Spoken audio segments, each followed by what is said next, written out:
The day you get promoted to supervisor is one of the proudest of your working life. It is also the day your job completely changes.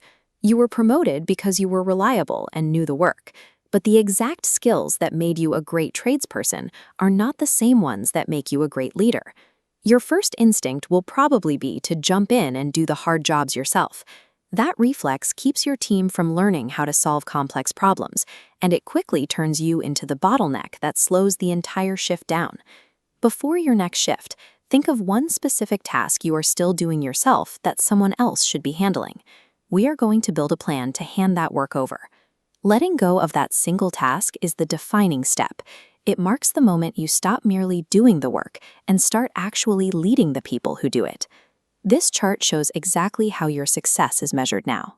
As your personal output shrinks on the left, the stacked bar on the right represents the combined output of your whole team.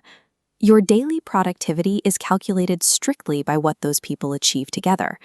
The people you lead today might have been your equals yesterday. That friendship doesn't have to end, but the dynamic changes. You now make decisions that affect them, and some of those decisions will displease people. Trying to avoid difficult conversations to keep everyone happy usually backfires. You earn authentic respect by treating people fairly, applying the same rules, and being completely predictable. Your crew reads your mood constantly. If you lose your temper or show panic when a pump fails, they learn chaos is an acceptable response.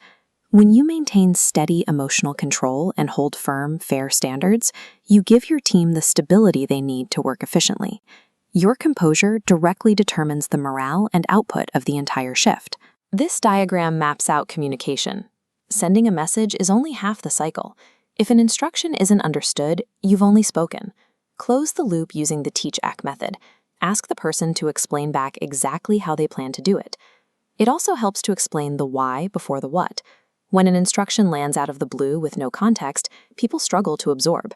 Telling them why a task matters sets the stage so the details actually stick.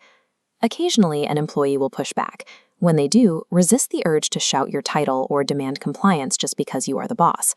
Making a request again, quietly and firmly, preserves your credibility.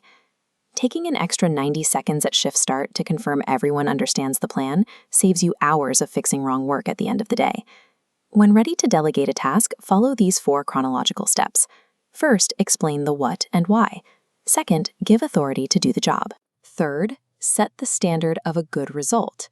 And fourth, follow up to check the work. Step 2 is often missed. Giving authority means making it clear exactly what decisions your team member can make and what resources they can pull without having to stop and ask you for permission. As this graphic illustrates, you can hand a physical job down to your team, and you can grant them the authority to execute it, but you can never delegate accountability. The responsibility to answer for the final result remains squarely on your shoulders. If the delegated task goes wrong, you carry the weight of that failure with management. You protect your worker from the heat, and then you work with them privately to fix the error. Approached this way, handing over work is an act of trust that multiplies what your shift can produce, rather than a cowardly escape from responsibility. Setting up a task on a quiet Tuesday requires a different approach than handling a blown valve or an injured worker. A skilled leader switches their style to match the situation. For everyday work, a democratic style builds ownership and teamwork. But the moment an emergency hits and safety is threatened, you must immediately switch to an autocratic style. You make the decisions and expect them to be carried out without debate. When dealing with standard conduct issues or underperformance, step in early before small frictions grow. Keep the conversation private and address specific, observable behaviors rather than attacking the person's character. During an active crisis, your only focus is keeping people safe and controlling the hazard. You issue clear, direct instructions to stabilize the situation. Analyzing what went wrong and assigning blame happens much later. How you conduct yourself in these high-pressure situations dictates how your team views you. Stepping up to make hard calls decisively secures their respect. Now, take that single task you identified earlier and bring those elements together. Decide how you will explain the purpose, what authority you need to grant, the standard you expect, and exactly when you will check back in. On your very next shift, assign that task to a capable member of your team, and before they walk away, Ask them to teach the plan back to you to guarantee they understand it. By doing this, you build a crew that operates with initiative and extra effort. That is the true definition of leadership, the knack of getting other people to follow you and to do the things that need to be done, willingly. When you finally stop trying to turn every wrench yourself, you create the space for your people to step up. Letting go of the tools is the only way you can actually lift the entire team.